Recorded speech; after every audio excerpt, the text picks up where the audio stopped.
She was just your average teenage girl. She was funny in her own way. Facing some of the highest rates of violence in the country, Native American families are frustrated, tired. They want answers. Scenes like this playing out in Oklahoma and across the country, marches for missing or murdered loved ones.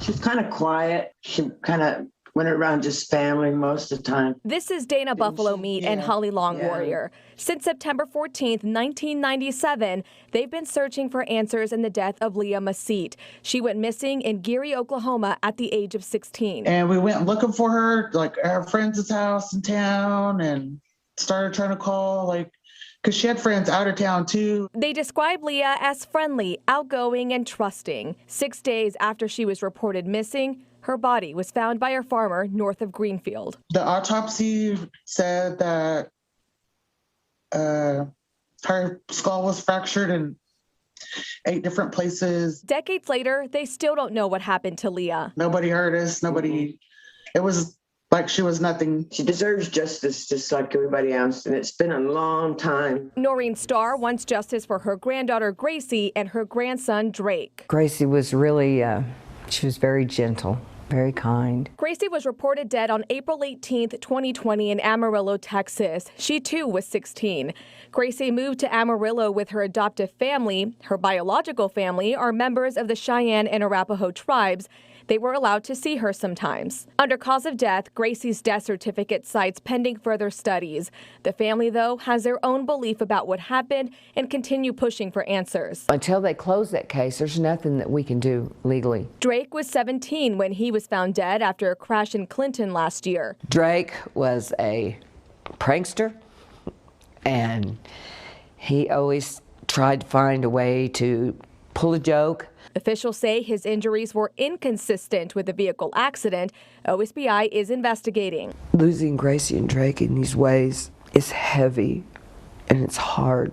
The stories of Gracie, Drake, and Leah are just a few of countless stories. Nationwide, there's a crisis of data reporting. Cases oftentimes go unreported. An accurate number of cases involving indigenous people in Oklahoma is unknown. According to the CDC, murder is the third leading cause of death in this community, and the rate of violence on reservations can be up to 10 times higher than the national average. What can you kind of tell us about that and why this continues to be a problem? It's an epidemic. It's an epidemic. I do believe that it has a lot to do with generational trauma. Their moms, their daughters, their sisters. Both the Long Warrior and Starr families say they've felt invisible and overlooked. Ida's law was signed by Governor Kevin Stitt in April of 2021 to address that. Under the law, the Oklahoma State Bureau of Investigation is required to create an office liaison and a database to keep better track of cases. Agent Dale Fine is the tribal liaison. Part of that work is, like I said, go out there and start building those relationships. With our state partners, federal partners, or tribal partners. As liaison, Agent Fine is also supposed to help investigate cases, but this can only happen if OSBI is requested. Unless, whether it's on Indian territory or not, unless you're requested, OSBI can't step in, right? Right, correct. Mm-hmm.